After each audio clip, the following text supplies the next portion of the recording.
We own over 100 different local multiplayer games, but just 3 years ago we owned less than 5. While we've often told you which ones are our favorites, today may be the most useful video we have ever made. As a young married couple with a 2-year-old and a heavy addiction to fast food, money can get pretty tight, and we're willing to bet the same for a lot of you. But that raises another issue. Gaming is expensive. After all, you have to shell out $60, $70 if you want to get on the latest Nintendo hype train. Well, not every game costs $60. In fact, some of our favorite co-op games are under $15. But there can't be that many, right? Back before we started making videos, we stumbled across Don't Starve Together, a game that made Carly incredibly hesitant because of just how scary it looked. But after I accidentally bought the game on sale, it captured our attention for hours on end, keeping us gaming late into the evenings when what we really should have been doing was sleeping. This was one of the games that really started our journey and catapulted our search for amazing couch co-op games. Together, we experienced the eerie world of Don't Starve. We got attacked in the dark, we starved, and had our base camp burned down by fiery wolfhounds. At times, it all felt for nothing, but what it really meant was that we had created memories together in a game based around survive or die. Fretted together, helped each other, screamed together as the hounds came after us, or felt the overwhelming anticipation the first time the creepy red glow and heavy footfalls of the deer clops grew closer. It's all something we treasure dearly. But this was nowhere near the end of our co-op gaming experience. Over the next 2 years, we would acquire game after game. Only 2 months after starting our YouTube journey, we would come across Very Valet, a game highly reminiscent of Overcooked, the game that really started our entire couple's gaming journey. It looked like utter chaos, and without any hesitation, we quickly added it to our shopping list and were into its madness. Playing as Muppet-esque characters, we frantically drove cars as quickly as we could to return them to their owners. The loose car controls only made the game more enjoyable as we drifted around corners and laughed hysterically when one of us would go flying out of the car straight into a wall. This colorful adventure was always adding new surprises, from catapults to launch ourselves across chasms, to hectically trying to move back and forth across train tracks without losing the vehicle. I remember it fondly as one of the games that caused us to laugh more than we can even describe. But 2 games do not a good game collection make. Almost a year ago to this day, with absolutely no clue what it was, we randomly picked up Tied Together for a mere $3.13. This happy accident was one of the best decisions we ever made. Tied Together is by far the shortest game on this list, but it's also one of the most enjoyable and the only game that we have played through multiple times with multiple people. Our first time playing the game, we would occasionally grow frustrated just to laugh it off seconds later. The simple puzzles, short levels, and easy controls kept us going. Playing as little monsters chained together at the neck, everything we did had to be in sync. So the pressure was on. If one of us screwed up, then we would both fail. We laughed as we fell into the lava. We laughed as we landed on the spikes, and we laughed as we got tangled in a never-ending cycle of bouncing springs and rough winds. We failed, and failed again. But despite our countless deaths and mistakes, we had a fantastic time because the levels were designed that way. They were meant to be quick and short, and we had to actually work together to make our way across. But after playing Tied Together with multiple people, we still had a brand new release in November 2022 that would make our best co-op games of the year list. At the time, we were playing Ship of Fools for review, trying to beat it as quickly as we possibly could. But this meant that Ryrie spent a lot of time playing the game alone and upgrading whatever he could, so that when I had time to play the game, we might actually have a chance of beating it. As a roguelite, the game was tough.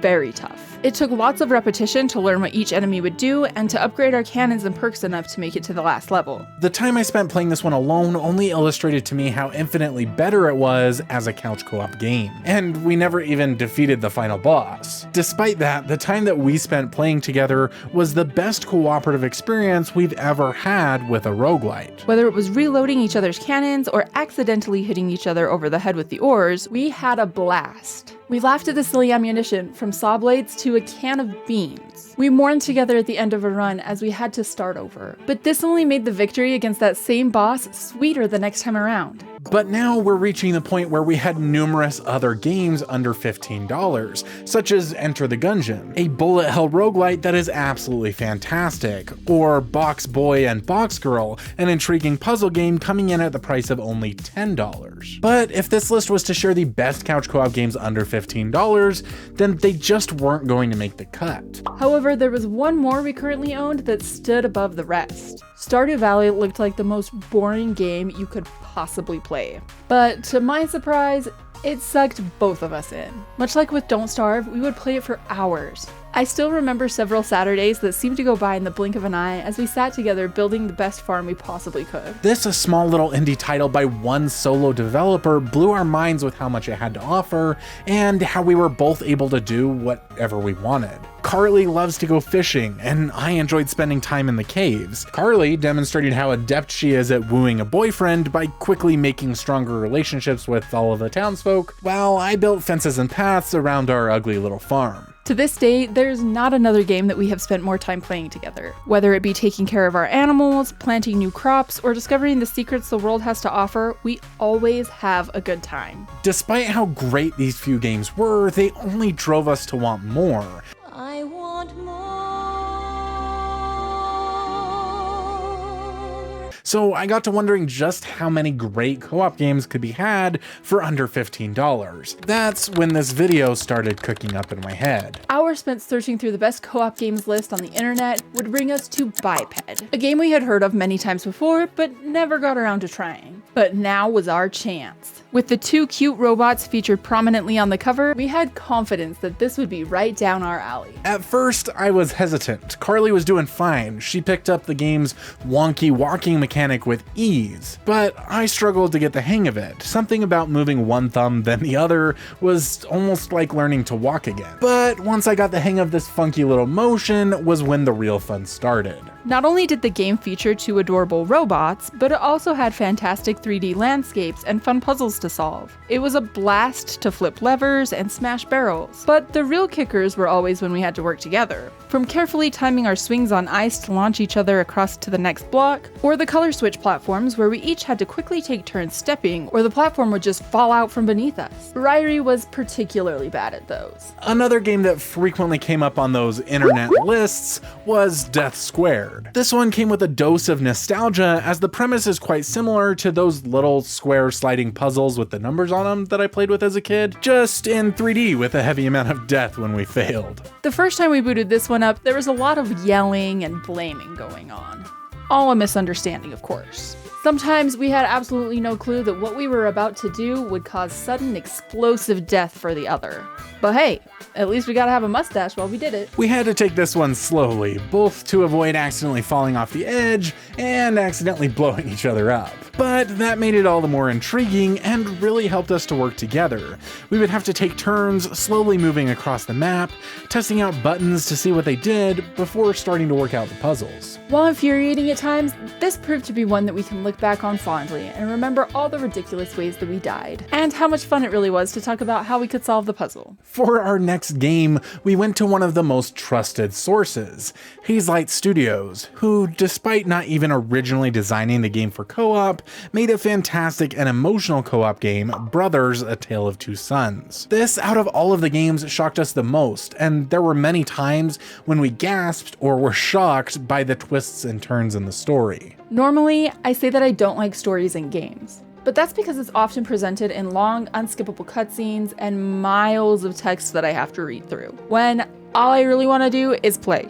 But Brothers did it right. This story was told through music and gameplay with cutscenes that I didn't mind because they were quick and focused on driving home the emotions I should be feeling rather than overloading me with pointless information. While the co-op mechanics were middle of the road, having been originally designed as a solo game, the story and experience we had together made up for it twofold. And to this day is still one of the most memorable games we've played together, not to mention the little glimpses of Hazelight's future games that we saw. At this point, we need only 2 more games to reach an even 10 on our list. We had more that we talked about previously, such as Shift Happens, a 2D puzzle platformer with charming gameplay, but what we really wanted was something new to experience instead of just recycling a game that we had played before. Luckily, I happened upon my favorite podcast, the Multiplayer Gaming Podcast, doing a deep dive on an old couch co-op game called Ibn Ob, and I decided to pick it up. This game, while simple looking, had fun mechanics that not only got us thinking, but left us feeling more relaxed than the majority of games on this list. It wasn't about the story or survival, it was just a simple journey of working together to reach the end. We actually started playing Ibn Ob while playing through Shift Happens, and the calming, relaxing nature of the game just made me want to keep going rather than returning to the somewhat stressful nature of Shift Happens. There were monsters that we needed to defeat by swapping between the world's two gravities and stomping on them from the other side, but we always found this fun to handle as we each had to clean up on our side so the other could pass freely on their side.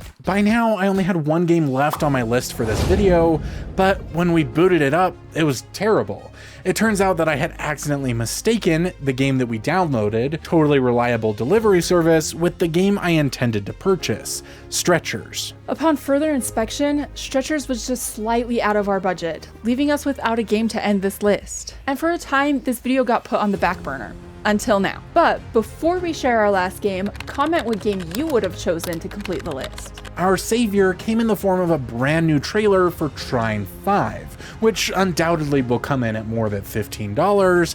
However, it reminded me of the Trine games, which I had heard about many times before, and they had even been recommended by ChatGPT. I managed to snag all four for less than $15, but this also gave us one game that was normally under 15 bucks. When we first started playing the game, I wasn't so sure it was for me. The intro had us both playing as the same character, and there was a long, boring story dialogue that I just did not care for. Unfortunately, before getting past the intro, we had to put the game on pause, and it wasn't until several days later that I was able to return alone and start diving a little deeper. I started swapping between the characters, getting to know each of their unique abilities, and finding different ways I could solve each puzzle as I went along. After 2 more hours in the game, I knew this was for me, but getting Harley to try it again proved a little more difficult. I was very apprehensive to pick this game up again. So hesitant, in fact, that Ryrie had to bribe me to play it. I did not come around quickly, but after playing for a little longer, I started getting used to it and having more fun experimenting with the wizard's abilities and swapping between characters to achieve different goals. I was left excited to see how much it improves by the 4th and 5th games. There are so many more co-op games that have impacted our relationship and can change yours too. Click on this video right now to go see them and start really working together when you're gaming together. We love you guys. Y'all are awesome.